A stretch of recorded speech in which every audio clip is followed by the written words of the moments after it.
அனைவருக்குமே வணக்கம். அமெரிக்காவுடைய தெற்கு பகுதியில் அமைந்திருக்கிற ஒரு மாகாணம் தான் மிசிசிப்பி அப்படின்ற இந்த ஒரு மாகாணம். இந்த மாகாணத்தில் இருக்கிற ஸ்டார்க்வில்லி அப்படின்ற ஒரு சின்ன டவுனை சேர்ந்தவர்கள் தான் டேனி மற்றும் ஷாரன் அப்படின்ற இந்த தம்பதியினர். இந்த தம்பதியினருக்கு ஒரு ஆண் குழந்தை பிறந்திருக்கு. அந்த பையனுடைய பேர் டைலர்.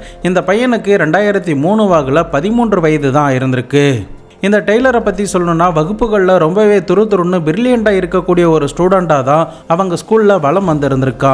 சரியாக மே மாதம் 2003 வாக்கில் டெய்லர் கூட படிக்கிற வேலி அப்படின்ற ஒரு சிறுமிக்கு இவனை பிடிக்கும் அப்படிங்கிறதுனால அந்த வாரத்தோடைய வீக்கெண்டில் என்னுடைய வீட்டுக்கு வருமாறு கேட்டிருந்திருக்காங்க. அந்த சமயத்தில் டெய்லர் என்ன சொல்கிறான்னா, நான் இந்த வாரம் என்னுடைய அக்காவுடைய வீட்டுக்கு போகிறேன், அங்கேருந்து நாங்கள் எல்லாருமே பீச்சுக்கு போகிறோம், அதனால் நான் எங்கேயும் வரமாட்டேன் அப்படின்னு சந்தோஷமாக சொல்லியிருந்திருக்கான். இந்த டெய்லருக்கு அவனுடைய அக்கா கிறிஸ்டி அப்படின்னா ரொம்பவே பிடிக்கும். இந்த கிறிஸ்டிக்கு திருமணமாகி 3 குழந்தைகள் இருக்காங்க. இவனை விட கிறிஸ்டி 12 வயது கிட்ட மூத்தவங்க. இவன் பிளான் பண்ணபடி சரியா மே 12, 2003 வாக்கில் தன்னுடைய அம்மாவுடைய எதிர்ப்பையும் மீறி தன்னுடைய அப்பா கூட கிறிஸ்டியோடைய வீட்டுக்கு வந்திருந்திருக்கான். டெய்லருடைய அப்பா அம்மா 2 பேருமே பிரிஞ்சிட்டதுனால இவன் அம்மா கூட தான் அந்த சமயத்தில் வளர்ந்து இருந்திருக்கான். இவனுடைய அப்பா தான் இவனை பிக்கப் பண்ணிட்டு வந்து கிறிஸ்டியோடைய வீட்டிலேயே விட்டுருந்துருக்காங்க. இந்த சிறுவன் கிறிஸ்டியோடைய வீட்டுக்கு போன அன்னைக்கு கிறிஸ்டியோடைய கணவரான ஜோயிக்கு ஷனன் அப்படின்ற ஒரு தம்பி இருந்திருக்காரு. அந்த தம்பி என்ன அண்ணன் கால் பண்ணலையே அப்படின்னு சொல்லிட்டு அன்றைய நாள் கால் பண்ணி பார்த்துருக்காரு. அப்போது ஜோயிக்கிட்ட இருந்து எந்த ஒரு ரெஸ்பான்ஸும் இல்லாமல் இருக்குது. இதனால் அந்த சமயத்தில் மதர் டேஸ் அப்படிங்கிறதுனால ஏன் இவன் கால் பண்ணல அப்படின்னு சொல்லிட்டு தன்னுடைய மனைவியான கெம்பர்லி அப்படின்ற பெண்ணையும் அழைத்து கொண்டு அந்த தம்பி கிறிஸ்டியோடைய வீட்டுக்கிட்ட வந்து பார்த்துருந்துருக்கான். அப்போ வீடு எதுவுமே லாக் பண்ணாமல் லேசாக தான் கதவு சாத்தினபடி இருந்திருக்கு. இதன் பிறகு அந்த ஷனன் அப்படின்றவரும் அவருடைய மனைவியான கெம்பர்லியும் வீட்டோடைய டோரை திறந்து உள்ளே போய் பார்க்குறாங்க. அப்போது வீட்டுக்குள்ளே யாருமே இல்லை, ரொம்பவே அமைதியாக இருக்குது.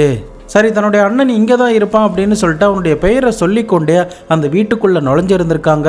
அப்போது அந்த வீட்டோடைய பெட்ரூமை பார்க்கும்போது இவங்களுடைய அண்ணன் குப்புற படுத்த நிலையில் தூங்கிக்கிட்டு இருக்கிறத பார்க்குறாங்க.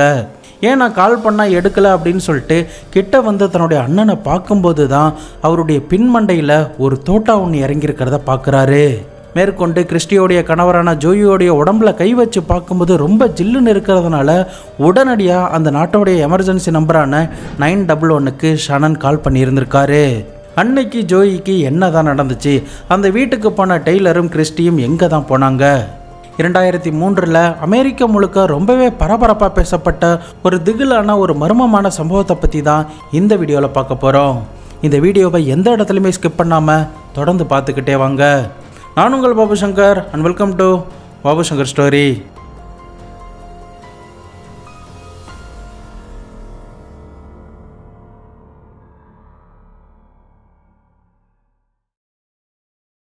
ஒவ்வொரு வீடியோவுமே நிறைய நேரம் ஒதுக்கி தான் நாங்கள் ரெடி பண்ணிக்கிட்டு இருக்கோம். அதனால் உங்களால் முடிஞ்சதுன்னா ஒரு லைக் பண்ணி எங்களுக்கு சப்போர்ட் பண்ணுங்கள்.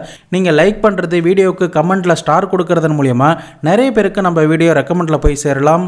இதன் மூலிமா எனக்கு ஒரு மோட்டிவேஷன் கிடைக்கும். கண்டிப்பாக நிறைய நல்ல நல்ல கேஸ்லாம் போடுறதுக்கு எனக்கு ஒரு தூண்டுகோலாகவும் இது அமையும். அதனால் முடிஞ்ச அளவுக்கு எனக்கு லைக் பண்ணி கமெண்ட் பண்ணி உங்களுடைய சப்போர்ட்டை கொடுங்க. புதுசாக நம்ம சேனலுக்கு இப்போ தான் நீங்கள் வந்திருக்கீங்கன்னா மறக்காமல் சப்ஸ்கிரைப் பண்ணி உங்களுடைய நண்பர்களுக்கும் ஷேர் பண்ணிவிடுங்க.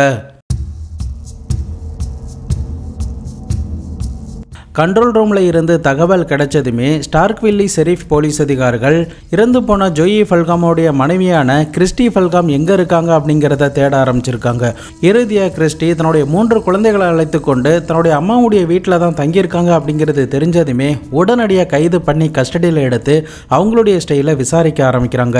அந்த சமயத்தில் கிறிஸ்டி என்ன சொல்கிறான்னா, இந்த வீக்கெண்டு என்னுடைய தம்பியான டெய்லர் என்னுடைய வீட்டுக்கு வந்தான், அவங்கிட்ட என்னுடைய கணவர் என்னை ரொம்பவே அபியூஸ் பண்ணுறாரு அப்படின்னு நான் சொன்னேன். அவனுக்கு பயங்கரமான ஒரு கோபம் வந்துச்சு. அதன் பிறகு அன்றைய நாள் இரவு ஜோயி தூங்கிட்டு இருக்கிற சமயத்தில் என்னுடைய தம்பியான டெய்லர் 22 கேலிபர் ரைஃபிள் கன்னை எடுத்துகிட்டு வந்து என்னுடைய கணவரை ஷூட் பண்ணிட்டான் அப்படின்ற ஒரு தகவலை கொடுக்குறாங்க. இதன் பிறகு போலீஸ் அதிகாரிகள் இந்த சம்பவம் நடந்து 2 நாட்கள் கழித்து டெய்லரை அவங்களுடைய வீட்டில் இருந்து அழைச்சிட்டு வந்து தங்களுடைய ஆஃபீஸ் ரூமில் வச்சு விசாரிக்க ஆரம்பிக்கிறாங்க. அந்த சமயத்தில் டெய்லர் அழுகிறானே தவிர அவன்கிட்ட இருந்து எந்த ஒரு பதிலுமே வரல. இதனால் பதட்டமான டெய்லருடைய அம்மா உடனடியாக அந்த ரூமுக்கு வந்து அவன் ரொம்பவே சின்ன பையன், அவன் ஒரு மைனர், நானே அவன்கிட்ட கேட்குறேன் அப்படின்னு சொல்லி கேட்டிருந்திருக்காங்க. அந்த சமயத்தில் தான் டெய்லர் ஒரு ஷாக்கிங்கான ஸ்டேட்மெண்ட்டை கொடுத்துருந்துருக்கான். டெய்லர் அன்றைய நாள் தன்னுடைய அம்மா கிட்ட அழுதபடி என்ன சொல்கிறான்னா, that's me and Christie did it அப்படின்னு சொல்லியிருந்திருக்கான். நானும் கிறிஸ்டியும் சேர்ந்து தான் இந்த ஜோயி அப்படின்றவரை கொலை பண்ணோம் அப்படின்னு சொல்கிறான். சம்பவம் நடந்த நாள் அன்னைக்கு டெய்லரும் கிறிஸ்டியும் துப்பாக்கியை எடுத்துக்கொண்டு நள்ளிரவு வாக்கில் ஜோயியோடைய ரூமுக்கு போனதாகவும், அந்த சமயத்தில் ஜோயி குப்புறப்படுத்து தூங்கிட்டு இருந்த சமயத்தில் 2 பேரும் சேர்ந்தே தான் துப்பாக்கியால் ஜோயியை சுட்டதாக சொல்கிறாங்க. அப்படி சுட்டப்போ ரத்தங்கள்லாம் தெரிச்சதாகவும், அதே சமயம் தலையணையில் இருந்த பஞ்சு எல்லாமே பறந்து வந்ததா தன்னுடைய வாக்குமூலத்தை இந்த டெய்லர் போலீஸ் அதிகாரிகள் கிட்ட கொடுத்துருந்துருக்கான். பட் தன்னுடைய மகன் சொல்கிறது கேட்டதுமே இந்த டெய்லருடைய அம்மாவுக்கு ரொம்பவே ஷாக்கிங்காக இருக்குது. போலீஸ் அதிகாரிகளும் மறுபடியும் கேட்கும்போது அவன் நடந்ததை ரொம்பவே கிளியராக எக்ஸ்பிளைன் பண்ணியிருந்திருக்கான். மேற்கொண்டு இவன் என்ன சொன்னானோ அதே தான் கிறிஸ்டியும் சொல்லியிருந்திருக்காங்க. 13 வயது இருந்த இந்த பையன் கொலை சம்பவத்தில் ஈடுபட்டிருக்கிறான் அப்படின்ற செய்தி தான் அந்த சமயத்தில் அந்த நாடு முழுக்க ரொம்பவே பரபரப்பாக பேசப்பட்டுக்கிட்டு இருந்திருக்கு. இறுதியாக 2 பேருமே குற்றத்தை ஒத்துக்கிட்டதுனால இந்த சம்பவம் நடந்து 1 வருடம் கழித்து ஜூலை 20, 2004 போல டெய்லருக்கு 68 ஆண்டுகாலம் சிறை தண்டனையும், கிறிஸ்டிக்கு வாழ்நாள் முழுக்க சிறையிலே தான் இருக்கணும் அப்படின்ற ஒரு தண்டனையும் கொடுத்துருந்துருக்காங்க. இதோட இந்த கேஸ் முடிஞ்சிருச்சான்னு கேட்டிங்கன்னா கண்டிப்பாக கிடையாது. இதன் பிறகு தான் இந்த வழக்கை சூடுபிடிக்க ஆரம்பிக்குது. இந்த டெய்லர் தானும் கிறிஸ்டியும் சேர்ந்து தான் ஜோயை கொலை பண்ணதாக சொல்லியிருந்திருக்கா. ஆனால் இவன் இந்த கன்ஃபெஷன் கொடுத்த 1 வாரம் கழித்து போலீஸ் அதிகாரிகள் கிட்ட நான் சொன்னது எல்லாமே போய், எனக்கும் இந்த கொலைக்கும் எந்தவித சம்பந்தமுமே கிடையாது, என்ன இந்த கேஸில் இருந்து விடுங்க அப்படின்னு சொல்லியிருந்திருக்கா. ஆனால் அந்த சமயத்தில் டெய்லர் பொய் சொல்கிறான் அப்படின்னு சொல்லிட்டு அவங்க பெருசாக எடுத்துக்காததுனால அவனுக்கான தண்டனையும் வாங்கி கொடுத்துருந்துருக்காங்க. டெய்லர் 1 வாரம் கழித்து நான் இந்த கொலையை பண்ணலை அப்படின்னு சொல்லுவதற்கான காரணம் என்ன? ஒருவேளை டெய்லர் இந்த கொலையை பண்ணலன்னா வேற யாரு தான் பண்ணியிருந்திருப்பா? இந்த வழக்கில் மேற்கொண்டு என்ன நல்லா நடந்துச்சு அப்படிங்கிறத இப்போ நம்ம பார்த்துடலாம்.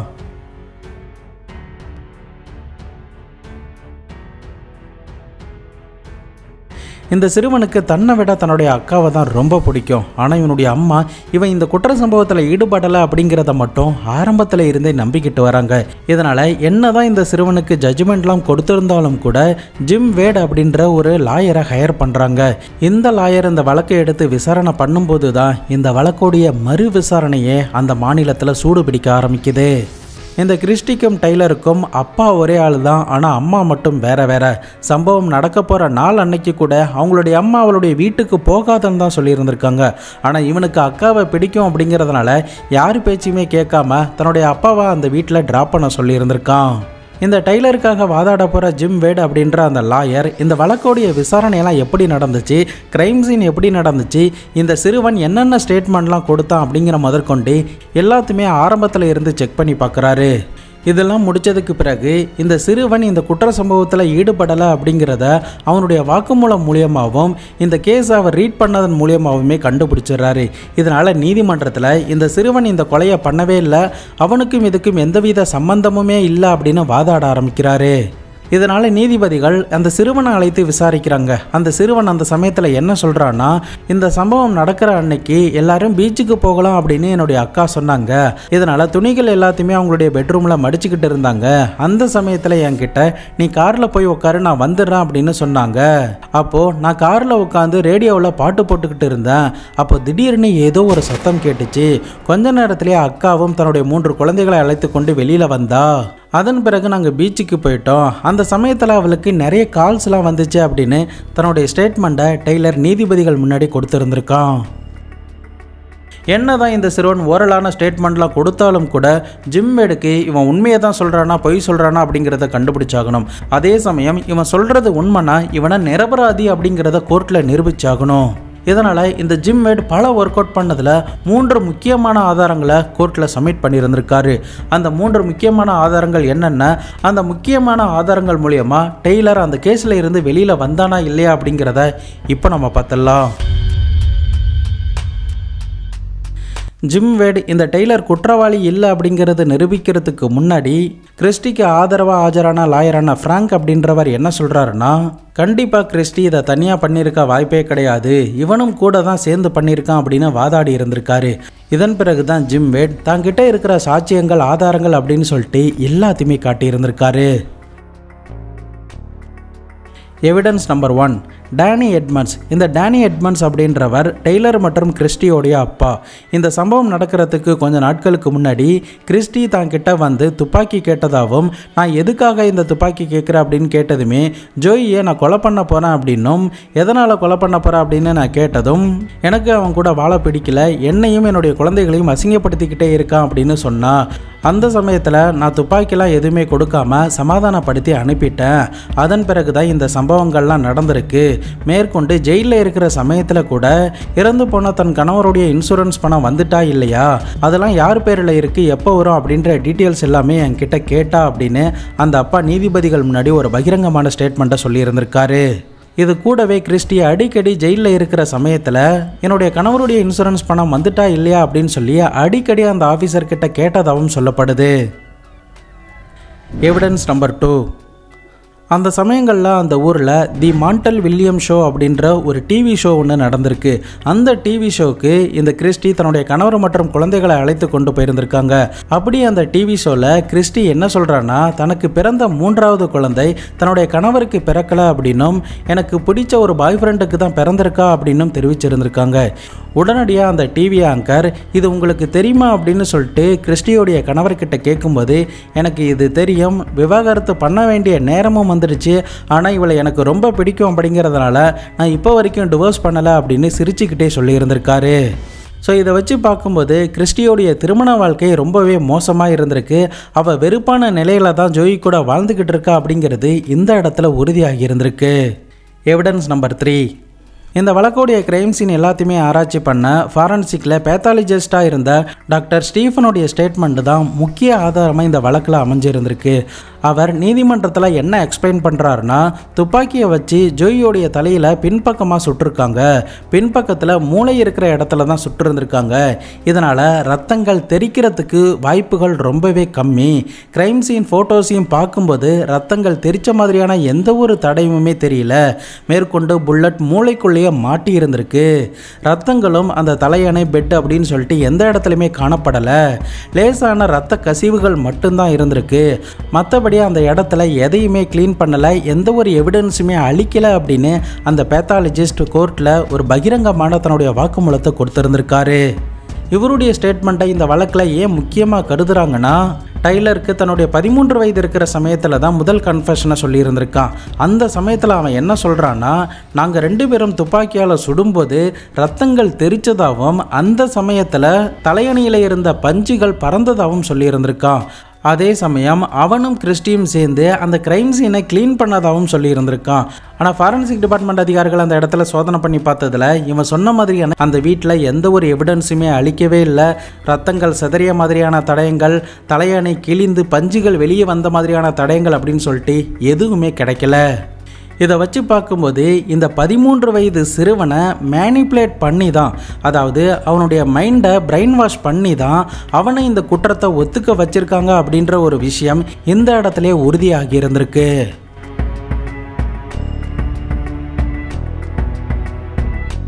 இந்த எவிடன்ஸ் எல்லாமே செக் பண்ணி முடிச்சதுக்கு பிறகு டெய்லர்கிட்ட நீதிபதிகள் சில கொஸ்டின்லாம் கேட்டிருந்திருக்காங்க. நீ எதுக்காக இந்த பழியை ஏற்றுக்கிட்ட, அப்படி பழியை நீ ஏற்றுக்கிறதுக்கு என்ன காரணம் அப்படின்னு சொல்லி கேட்டிருந்திருக்காங்க. அதற்கு அந்த சிறுவன் என்ன சொல்லியிருந்திருக்கான்னா, நான் காரில் பீச்சுக்கு போகிறதுக்காக என்னுடைய அக்காவுடைய வருகைக்காக காத்துக்கிட்டு இருந்தேன். அந்த சமயத்தில் நான் ரேடியோவில் பாட்டு வச்சுக்கிட்டு இருந்தேன். அப்போ தான் டமால்னு ஒரு சத்தம் கேட்டது. அதன் பிறகு என்னுடைய அக்கா சூட்கேஸை எடுத்துக்கொண்டு தன்னுடைய 3 குழந்தைகளும் அழைச்சிட்டு வந்தா. நாங்கள் காரில் பீச்சுக்கு போய்கிட்டு இருந்தோம். அந்த சமயத்தில் கிறிஸ்டியோடைய ஃபோன் ரொம்ப நேரம் அடிச்சுக்கிட்டே இருந்துச்சு. நாங்கள் பீச்சிலலாம் விளையாடி முடித்ததுக்கு பிறகு மறுபடியும் கால் வந்துக்கிட்டே இருந்ததுனால கிறிஸ்டி காலை எடுத்தா. அதன் பிறகு என்கிட்ட ஜோயி இறந்து போயிட்டாரு அப்படின்னு சொன்னா. உடனே நான் ஷாக் ஆகிட்டேன். எதனால் இறந்து போயிட்டாரு, என்ன ஆச்சு அப்படின்னு சொல்லி நான் கேட்டபோது, நான் ஆக்சிடெண்ட்டாக அவரை நான் கொலை பண்ணிட்டேன், சுட்டுட்டேன் அப்படின்னு என்கிட்ட சொன்னான். அதன் பிறகு நான் என்னுடைய வீட்டுக்கு போயிட்டேன். அவளும் அவளுடைய அம்மாவுடைய வீட்டுக்கு போயிட்டா. அதன் பிறகு போலீஸ் அதிகாரிகள் என்னை கைது பண்ணிட்டு வந்து ஒரு ரூமில் உட்கார வச்சு விசாரிச்சுக்கிட்டு இருந்தாங்க. அந்த சமயத்தில் ஒரு ஆரஞ்சு கலர் ஜம்ப் ஷூட் போட்ட நிலையில் என்னுடைய அக்கா கையில் விலங்க மாட்டி கொண்டு அந்த ரூமுக்கு வந்தா. அவளை பார்க்கறதுக்கே ரொம்பவே பரிதாபமாக இருந்துச்சு. என்னை பார்த்து அழுதபடியே என்னுடைய பக்கத்தில் வந்து உட்காந்தா. அந்த சமயத்தில் எனக்கு மரண தண்டனை கொடுக்க போகிறாங்க, என்னை எலக்ட்ரிக்கல் சேரில் உட்கார வச்சிருவாங்க, என்னை எப்படியாவது காப்பாற்று அப்படின்னு சொன்னா. அதே சமயம் நீ இந்த பழியை ஏற்றுக்கிட்டினா நான் இந்த வழக்கில் இருந்து ஈஸியாக தப்பிச்சிடலாம், நானும் உயிரோடு இருப்பேன், என்னையும் என்னுடைய குழந்தைகளையும் உன்னால் காப்பாற்ற முடியும் அப்படின்னு சொன்னா. மேற்கொண்டு உனக்கு 18 வயது தான் ஆகுது அப்படிங்கிறதுனால நீ ஈஸியாக இந்த கேஸில் இருந்து தப்பிச்சிடலாம் அப்படின்னு சொன்னான். அதன் பிறகு தான் நாங்கள் 2 பேரும் சேர்ந்து பண்ணோம் அப்படின்னு ஒரு குற்றத்தை நான் ஒத்துக்கிட்டேன் அப்படின்னு இந்த டெய்லர் நீதிபதி முன்னாடி இந்த ஸ்டேட்மெண்ட் எல்லாத்தையுமே கொடுத்துருந்துருக்கான். மேற்கொண்டு இவன் 5 நாள் கிட்ட ஜெயிலில் இருந்திருக்கான். அந்த சமயத்தில் அவனுக்கு படுக்கிறதுக்கு எந்த ஒரு டைல்ஸ் தரையுமே கிடையாது, வெறும் காங்கிரீட் தரையில் தான் படுத்து இருந்திருக்கான். பாத்ரூம் கிடையாது, ஜன்னல் கிடையாது, ஃபேன் கிடையாது அப்படின்னு சொல்லிட்டு ரொம்பவே ஒரு இருட்டான அறையில் அவன் 1 வாரம் கிட்ட அமர்ந்து இருந்ததுனால அதுவே அவனுக்கு மிகப்பெரிய அளவுக்கு ஒரு டார்ச்சராக அமைஞ்சிருந்திருக்கு. அதன் பிறகு தான் நம்ம ஏதோ ஒரு தப்பு பண்ணிட்டோம் அப்படின்னு சொல்லிட்டு போலீஸ் அதிகாரிகள் கிட்ட 1 வாரம் கழித்து நான் பொய்யான ஸ்டேட்மெண்ட்டை கொடுத்தேன் அப்படிங்கிற ஒரு வாக்குமூலம் கொடுக்கும்போது அதை போலீஸ் அதிகாரிகள் அந்த சமயத்தில் நிராகரிக்கவும் செஞ்சுருந்துருக்காங்க. டெய்லருடைய ஸ்டேட்மெண்ட்லாம் கேட்டு முடித்ததுக்கு பிறகு கிறிஸ்டியோடைய ஸ்டேட்மெண்ட்டை கேட்கலாம் அப்படின்னு சொல்லிட்டு வர வச்சுருந்துருக்காங்க. அந்த சமயத்தில் கிறிஸ்டி என்னுடைய லாயர் எதுவுமே பேசக்கூடாது, எந்த ஒரு கொஸ்டினுக்கும் ஆன்சர் பண்ணக்கூடாது அப்படின்னு சொன்னதுனால நான் இதற்கு எதுக்குமே பதில் சொல்ல போகிறது இல்லை அப்படின்னு சொல்லிட்டு எதுவுமே கேட்குற கொஸ்டினுக்கு பதில் சொல்லாமலே இருந்திருக்கா. இதன் பிறகு கிறிஸ்டியோடைய லாயரான ஃப்ராங்க் அப்படின்றவர் அன்னைக்கு தன்னுடைய அக்காவை காப்பாற்றணும் அப்படிங்கிறதுக்காக பொய் சொன்ன இவன் இன்னைக்கு இவனை காப்பாற்றணும் அப்படிங்கிறதுக்காக பொய் சொல்கிறான் அப்படின்னு தன்னுடைய வாதத்தை ஃபைனலாக முடிச்சிருந்திருக்காரு. இறுதியாக டெய்லருக்கு ஆதரவாக ஆஜரான ஜிம் வேடோடைய ஸ்டேட்மெண்ட் தான் அந்த கோர்ட்டில் இருக்கிற எல்லாரையுமே ரொம்பவே கண்கலங்க வச்சுது, நிறைய கொஸ்டினை அவங்களுக்குள்ளேயே கேட்க ஆரம்பிச்சதுன்னு தான் சொல்லணும். அன்றைய நாள் ஜிம் வேட் என்ன சொல்லியிருந்திருக்காருன்னா, இந்த சிறுவனுக்கு எதிராக எந்த ஒரு ஃபிசிக்கல் எவிடன்ஸ், எந்த ஒரு டெக்னிக்கல் எவிடன்ஸ் அப்படின்னு சொல்லிட்டு எதுவுமே கிடையாது. அவன் சொன்ன அந்த ஒத்த ஸ்டேட்மெண்ட்டை வச்சு நீங்கள் எப்படி அவன் தான் குற்றவாளி அப்படிங்கிறத நம்புறீங்க அப்படிங்கிறது எங்களுக்கு தெரியல அப்படின்னு சொல்கிறாரு. மேற்கொண்டு அவனுக்கு அந்த சமயத்தில் 13 வயது தான், ஈஸியாக அவனை மேனிப்புலேட் பண்ணிட முடியும், இதனால் கண்டிப்பாக அவன் போய் தான் சொல்லியிருக்கான் அப்படிங்கிற ஒரு வாதத்தை வச்சுருந்துருக்காரு. அதே சமயம் கடவுள் என்கிட்ட வந்து என்ன நீதிபதியாக உட்கார வச்சுருந்தாருன்னா கண்டிப்பாக அவன் கில்ட்டி இல்லை அப்படின்னு தான் நான் ஓட் பண்ணியிருப்பான் அப்படின்னு தன்னுடைய வாக்குமூலத்தை இறுதியாக ரொம்பவே எமோஷ்னலாக இந்த ஜிம் வேட் முடிச்சிருந்திருக்காரு. நீதிபதிகளும் எல்லா வாதங்கள்லாம் கேட்டு முடிச்சதுக்கு பிறகு 4 மணி நேரம் கழித்து டெய்லர் குற்றவாளி இல்லை அப்படின்னு சொல்லி இந்த வழக்கில் இருந்து விடுவிக்கிறாங்க. அதே சமயம் கிறிஸ்டி தான் குற்றவாளி அப்படின்னு நிரூபிக்கப்பட்டு அவளுக்கு மரண தண்டனையும் விதிக்கிறாங்க. இந்த ஜட்ஜ்மெண்ட் சரியாக 6 வருடங்கள் கழித்து அக்டோபர் 31, 2008 வாக்கில் வந்திருக்கு. தன்னுடைய மகன் குற்றவாளி இல்லை அப்படிங்கிறதுக்காக இந்த 6 வருடங்களாக தன்னுடைய வாழ்க்கை, தன்னுடைய பணம், தன்னுடைய எனர்ஜி அப்படின்னு சொல்லிட்டு எல்லாத்தையுமே அந்த அம்மா கோர்ட்லேயே செலவிட்டு இருந்திருக்காங்க. ரிலீஸ் ஆன டெய்லரும் என்னை நம்பின எல்லாருக்குமே ரொம்ப நன்றி, என்னுடைய அம்மா தான் இதுக்காக ரொம்பவே கஷ்டப்பட்டிருக்காங்க அப்படின்னு வேதனையோட சில பேட்டிகள்லாம் கொடுத்துருந்துருக்காரு. போலீஸ் அதிகாரிகளுடைய தேரிப்படி கிறிஸ்டி எதனால் அவங்களுடைய கணவரை கொண்டாங்கன்னா அவங்களுக்கு எக்கச்சக்கமான பாய் ஃப்ரெண்ட் இருந்ததாகவும் சில பாருக்கெல்லாம் போயிட்டு அங்கே ஏற்படுற பழக்கங்கள் மூலியமாகவும் பல பேரை மேனிப்புலேட் பண்ணி நிறைய பேர் கூட அவங்க சுத்தினதாகவும் அதன் மூலியமாக தான் அவங்க 3வது குழந்தையை பெற்றெடுத்ததாகவும் இதற்கு பாரமாக இருக்கிற இந்த ஜோயை கொலை பண்ணுறதுக்கு அவங்க 3 வருடங்களாக சதி திட்டம் தீட்டியிருக்காங்க அப்படின்னும், மேற்கொண்டு ஜோயி ஏற்கனவே இன்சூரன்ஸ்லாம் போட்டு வச்சிருக்கிறதுனால ஜோயை கொலை பண்ணிட்டா அதில் இருந்து பணமும் தனக்கு கிடைக்கும் அப்படிங்கிறதுனாலையும், அதே சமயம் இந்த குற்றத்தை தன்னுடைய தம்பி மேலே போட்டுட்டா நம்ம இந்த வழக்கில் இருந்து ஈஸியாக தப்பிச்சிடலாம் அப்படிங்கிறது தான் அவளுடைய பிளானாக இருந்திருக்கு அப்படின்னு தங்களுடைய தேரியை போலீஸ் அதிகாரிகள் சொல்லியிருந்திருக்காங்க. தற்போதைக்கு இந்த கிறிஸ்டி ஜெயிலில் கம்பி எண்ணிக்கிட்டு இருக்கா. அவள் தன்னுடைய மரண தண்டனையை எதிர்த்து மேல்முறையீடெல்லாம் பண்ணியிருந்திருக்கா. இறுதியாக 2010 வாக்கில் அதை ஆயுள் தண்டனையாகவும் மாற்றியிருந்திருக்காங்க. இறுதியாக டெய்லர் வெளியில் வந்து கிராஜுவேட்லாம் முடித்ததுக்கு பிறகு அமெரிக்கன் டிஃபென்ஸில் அவருக்கு ஒரு வேலை கிடைச்சிருந்திருக்கு. அது கூடவே சின்ன சின்ன பிஸ்னஸ்லாம் பண்ணி தன்னுடைய அம்மா கூட சந்தோஷமாக தான் தற்போதைக்கு அமெரிக்காவில் வாழ்ந்துக்கிட்டு இருக்காரு.